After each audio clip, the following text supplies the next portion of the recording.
नमस्कार दोस्तों, सत्य घटना पर आधारित आज की सुंदर कहानी का विषय है एक गिलास दूध। एक लड़का बहुत ही गरीब था। उसने अपनी स्कूल की पढ़ाई पूरी करने के लिए गली मोहल्लों में घर घर जाकर सामान बेचा करता था। एक दिन ऐसा हुआ कि उसका कोई भी सामान नहीं बिका और उसे जोरों की भूख भी लगी थी। तब उसने सोचा कि अब जो भी अगला घर आएगा वहां पर वह कुछ खाने के लिए मांगेगा। तब वह एक घर के पास पहुंचा और घंटी बजाई। एक लड़की ने दरवाज़ा खोला।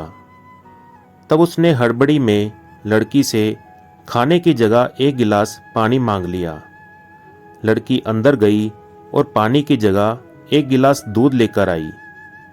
लड़के ने तुरंत ही दूध पी लिया।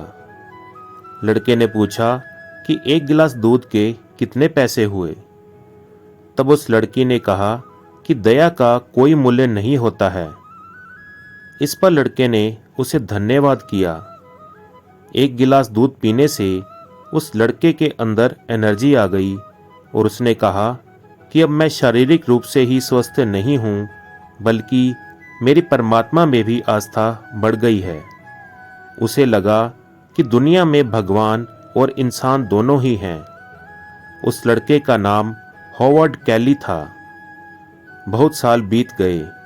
एक दिन उस लड़की की तबीयत काफ़ी बिगड़ गई। स्थानीय डॉक्टर भी उसकी मदद नहीं कर पाए, इसलिए उन्होंने उसे बाहर शहर में भेज दिया ताकि उसकी बीमारी का सही ढंग से इलाज हो सके। उस हॉस्पिटल में इलाज के लिए डॉक्टर हॉवर्ड कैली को बुलाया गया था। जब वे उस लड़की के कक्ष में गए तो उस लड़के यानी कि डॉक्टर कैली ने झट से उस लड़की को पहचान लिया जिसने उस पर दया की थी जब वह गरीब था और घर घर सामान बेचने जाता था। डॉक्टर कैली ने लड़की को बीमारी से उबरने में मदद करने के लिए अपना सर्वश्रेष्ठ करने की ठान ली थी। उनका परिश्रम लंबा चला, लेकिन उन्होंने अंत में बीमारी पर विजय पा ली। कुछ देर बाद उस लड़की को हॉस्पिटल का बिल भरने को कहा गया। नर्स बिल लेकर उस लड़की के पास आई।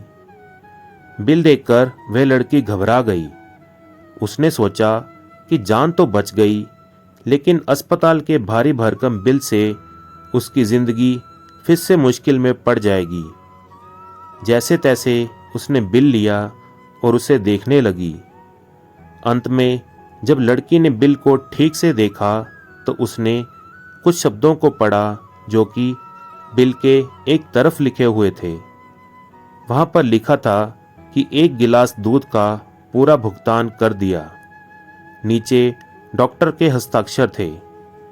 यह पढ़कर उस लड़की की आंखों में आंसू आ गए। उसने ईश्वर का शुक्रिया किया और डॉक्टर कैली को धन्यवाद दिया। दोस्तों, जहाँ लोगों में दया की भावना होती है, वहाँ ईश्वर का वास होता है।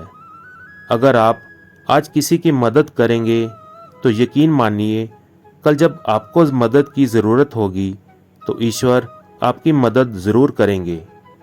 दूसरों की मदद करके आप असल में खुद की ही मदद कर रहे होते हैं। तो दोस्तों, कैसी लगी आपको ये कहानी? प्लीज़ कमेंट करके ज़रूर बताएं और इसी प्रकार की अच्छी अच्छी और सुंदर कहानियाँ सुनने के लिए चैनल को फॉलो करना और सब्सक्राइब करना ना भूलें। धन्यवाद। जय श्री कृष्णा।